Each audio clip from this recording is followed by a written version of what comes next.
Presente all'incontro in municipio con la delegazione di cittadini arrabbiati per l'incresciosa situazione in cui si ritrova la città di Agrigento dal punto di vista ambientale,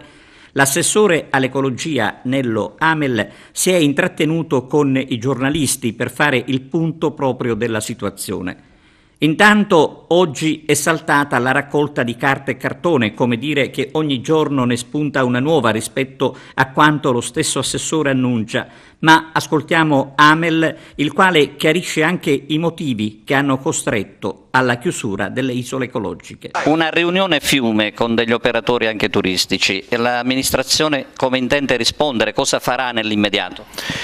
E allora, prima di tutto un giudizio estremamente positivo sul rapporto che abbiamo realizzato in termini di dialogo e sull'apporto che ci è stato dato in termini di suggerimenti e di analisi della situazione, cioè non una valutazione superficiale, la città è sporca, ma quali sono i problemi connessi al deficit che c'è nella pulizia della città e che sicuramente noi siamo impegnati a superare con tutti gli sforzi possibili e immaginabili. Le risposte che abbiamo dato, noi abbiamo spiegato che tecnicamente, giuridicamente noi non possiamo aumentare le attività delle aziende perché commetteremmo un reato, diciamo, ma abbiamo detto che stiamo facendo sforzi eccezionali per cercare di riportare la città alla normalità. Questi sforzi sono per esempio condensati in una direttiva che io ho dato proprio ieri, con la quale stanziamo una cifra che servirà per aumentare la raccolta dell'umido presso i ristoranti, che è una richiesta molto, diciamo, che è stata arrivata da molte parti,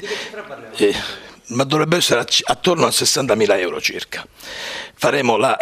raccolta quotidiana dell'umido presso i ristoranti. Faremo un'attività di eliminazione delle grandi discariche e dei depositi dei rifiuti, diciamo, sparsi lungo le arterie cittadine. Faremo un servizio di raccolta a domicilio dei pannolini e dei pannoloni perché è estremamente richiesto da tantissime famiglie che hanno questo problema. Le isole ecologiche continuano a rimanere chiuse, perché? Perché c'è un problema di carattere igienico-sanitario, nel senso che non ci sono i bagni e sostanzialmente la normativa prevede che essendoci dei lavoratori che stanno lì a sorvegliare e purtroppo devono essere lì perché se no diventano delle discariche, questi lavoratori hanno diritto a una serie di requisiti, diciamo, di legge che dobbiamo rispettare. Quindi abbiamo fatto un progettino, le aggiorneremo, cercheremo di sopperire alla mancanza delle isole ecologiche con un sistema di posizionamento di gasoloni, di camioncini che serviranno per consentire il conferimento da parte delle persone che non hanno, cioè per esempio quelle delle zone non servite, zone sparse e così via.